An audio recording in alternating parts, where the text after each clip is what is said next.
PM ने अपने संसदीय क्षेत्र वाराणसी और कुशीनगर का दौरा कर ये बता दिया कि पार्टी का फोकस इस बार पूर्वांचल को लेकर है। इसके पीछे वजह भी बेहद साफ है। यूपी में सारे विरोधी भी पूर्वांचल में अपनी ताकत आजमा रहे हैं। अखिलेश यादव, प्रियंका गांधी और छोटे दल के साथ ओवैसी भी पूर्वांचल को अपना केंद्र बना चुके हैं। ऐसे में पार्टी एक बार फिर मोदी के जरिए पूर्वांचल को साधने की कवायद में जुट गई है। आपको बता दें कि पिछले 3 दशकों में पूर्वांचल का मतदाता कभी किसी एक पार्टी के साथ नहीं रहा। वो एक चुनाव के बाद दूसरे चुनाव में एक का साथ छोड़कर दूसरे का साथ पकड़ता रहा है। यहाँ अपने संबोधन में पीएम मोदी ने पिछली सरकारों पर जमकर हमला बोला।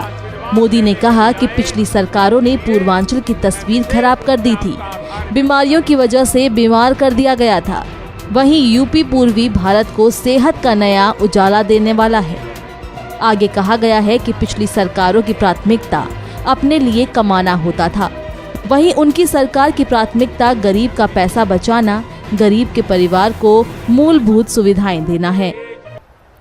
शरीर को स्वस्थ रखने के लिए किया गया निवेश हमेशा उत्तम निवेश माना गया है, लेकिन आजादी के बाद के लंबे कालखंड में आरोग्य पर, स्वास्थ्य सुविधाओं पर उतना ध्यान नहीं दिया गया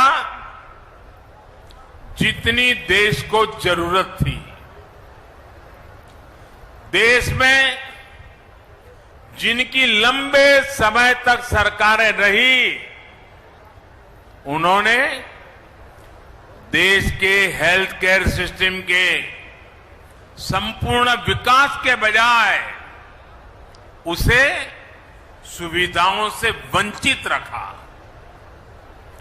गांव में या तो अस्पताल नहीं थे, अस्पताल थे तो इलाज करने वाला नहीं, ब्लॉक के अस्पताल में गए तो टेस्ट की सुविधा नहीं, टेस्ट हो भी जाए लेकिन नतीजों को लेकर के भ्रम रहा, सटीक है कि नहीं उस पर शंका। जिला अस्पताल पहुंचे तो पता चला कि जो गंभीर बीमारी डिटेक्ट हुई उसमें तो सर्जरी होगी, लेकिन जो सर्जरी होनी है उसकी तो वहां सुविधा ही नहीं है। इसलिए फिर और बड़े अस्पताल भागो, बड़े अस्पताल में उससे ज्यादा भीड़, लंबा इंतजार। कहते हैं कि अगर देश को जीतना है तो यूपी को जीतना होगा। वहीं यूपी में जीत हासिल करनी है तो फिर पूर्वांचल को जीतना जरूरी है।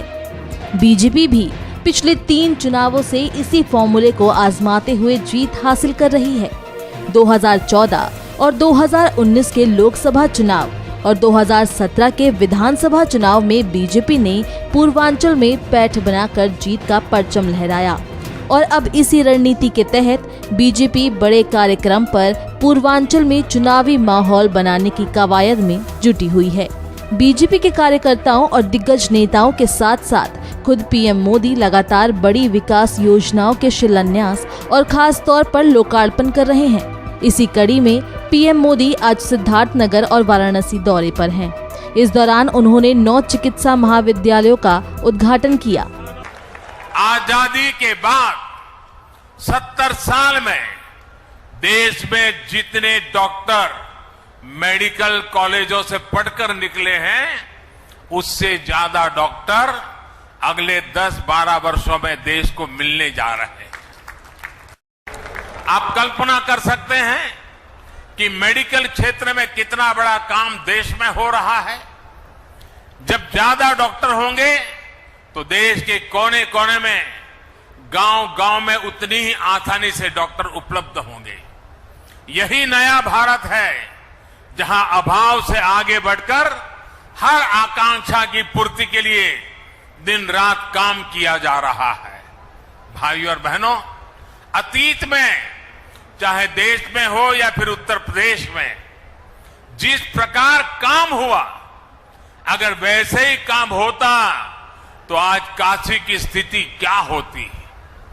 दुनिया की सबसे प्राचीन नगरी को भारत की सांस्कृतिक धरोहर की प्रतीक काशी को इन्होंने अपने हाल पर छोड़ रखा था। वो लटकते बिजली के तार, उबड़ खाबड़ सड़कें, घाटों और गंगा मैया की दुर्दशा, जाम, प्रदूषण, अव्यवस्था, यही सब कुछ चलता रहता।